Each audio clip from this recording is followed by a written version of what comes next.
श्री गुरु नानक देव जी अपनी यात्रा के दौरान एक गांव में पहुंचे। उस गांव में एक बहुत ही भला आदमी रहता था।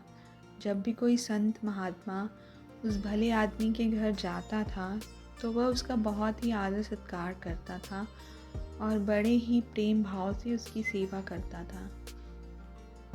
वह अपने यहाँ पर आए हुए साधु संत से एक ही सवाल पूछता था कि साधु संतों के दर्शन से क्या फल मिलते हैं।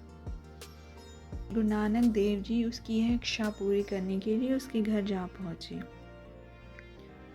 वह आदमी गुरु जी को अपने घर आया देखकर बहुत ही खुश हुआ। उसने गुरु जी को बहुत ही आदर सम्मान के साथ बिठाया और बड़े ही प्यार से उनकी सेवा की। भोजन के पश्चात उसने श्री गुरु नानक देव जी से वही सवाल किया जो वो सभी संतों से करता था कि साधु संतों के दर्शन से क्या फल मिलता है। उसने गुरुजी से हाथ जोड़कर कहा कि मैंने यह सवाल मेरे घर आए सभी साधु संतों से किया, लेकिन मुझे अभी तक इसका ऐसा जवाब नहीं मिला कि मैं संतुष्ट हो सकूं। आप एक संपूर्ण गुरु हैं, कृपया मेरे एक सवाल का जवाब दें ताकि मेरी पूर्ण रूप से संतुष्टि हो सके। श्री गुरु नानक देव जी ने कहा कि कल तुम एक वीरान जगह में जाना जहां तुम्हें बहुत ही सुंदर नज़ारा देखने को मिलेगा। वहां पर तुम एक पेड़ के नीचे वाहिगुरु का नाम लेकर बैठ जाना। तुम्हें तुम्हारे प्रश्न का उत्तर वहीं मिल जाएगा और तुम्हारी संतुष्टि भी हो जाएगी। वह आदमी गुरुजी की बात मानकर अगले दिन एक वीरान जगह पर चला गया। वहां जाकर वह गुरुजी की बताई हुई जगह पर वाहिगुरु का नाम लेकर बैठ गया।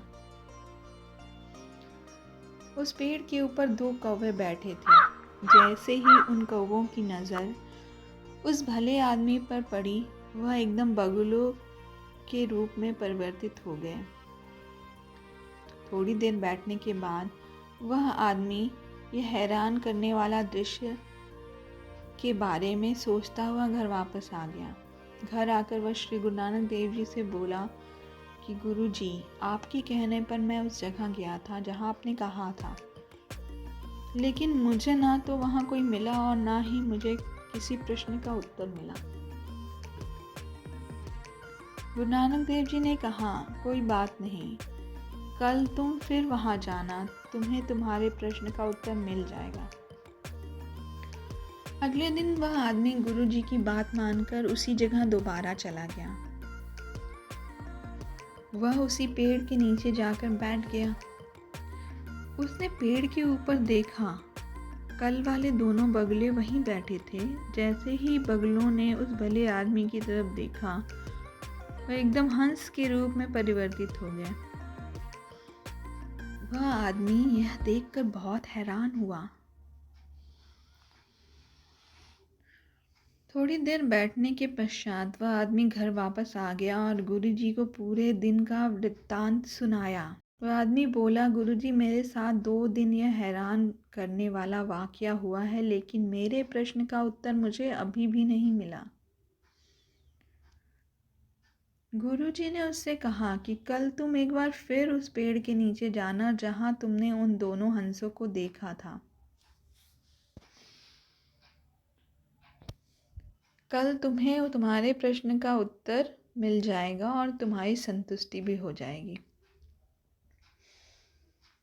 अगले दिन वह आदमी फिर उस जगह जा पहुंचा। जैसे ही उन हंसों ने उस आदमी को देखा, वह मनुष्य के रूप में परिवर्तित हो गए। वह दोनों पेड़ के नीचे आकर बैठ गए। उन दोनों को अपने सामने बैठे हुए देखकर वह आदमी बोला कि कृपया आप मुझे बताएं कि साधु संतन के दर्शन से क्या फल मिलता है। वह दोनों एक दूसरे की तरफ देखकर मुस्कुराए और उनको बोले कि क्या अभी तक आपको तसल्ली नहीं हुई है? जब आप पहली बार यहाँ पर आए थे तो हम कौवे के रूप में थे, परंतु जैसे ही आपके दर्शन हुए हम बगुले के रूप में आ गए। दूसरी बार जब आप यहाँ आए तो हम बगुले के रूप में थे, जैसे ही हमने आपके दर्शन किए हम हंस के रूप में आ गए। इस बार आप आए हो तो आपके दर्शन करते ही हम इंसान के रूप में आ गए।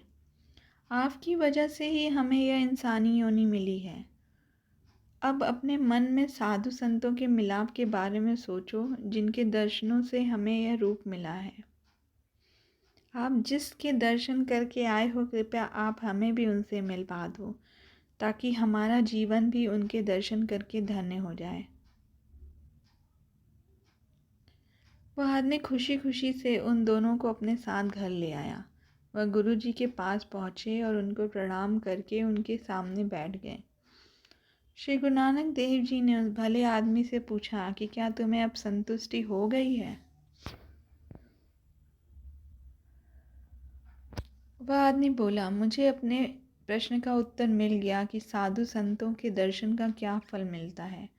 आपके दर्शनों के बाद अब मेरे अंदर कोई भी ऐसा प्रश्न नहीं रहा। गुरु नानक देव जी ने उससे कहा कि साधु संतों की सेवा करके तुम्हारे जीवन मरण के सभी चक्कर समाप्त हो गए हैं। मनुष्य को अपने किए हुए कर्म भोगने के पश्चात ही मुक्ति प्राप्त होती है। श्री गुरु नानक देव जी ने उसको ज्ञान देने के पश्चात अगली यात्रा शुरू कर दी। श्री गुरु नानक देव जी की सुंदर साखी से हमें यह शिक्षा मिलती है कि संतों के दर्शन मात्र से ही हमारे कई जन्मों के कर्म खत्म हो जाते हैं। अगर हम संतों की कही हुई बातों पर चलते हैं तो हमारा जन्म मरण का चक्कर ही खत्म हो जाता है। इसलिए हमारा भी फर्ज बनता है कि संतों की कही हुई बातों पर अमल करें और अपनी जिम्मेदारियों के साथ साथ भजन सिमरन करें और इस नश्वर दुनिया से मुक्ति प्राप्त करें। अगर आपको गुरु नानक देव जी की यह साखी अच्छी लगी, अगर आपको यह वीडियो अच्छा लगा तो इस चैनल को सब्सक्राइब करें, वीडियो को लाइक करें और अपनों के साथ शेयर ज़रूर करें। धन्यवाद।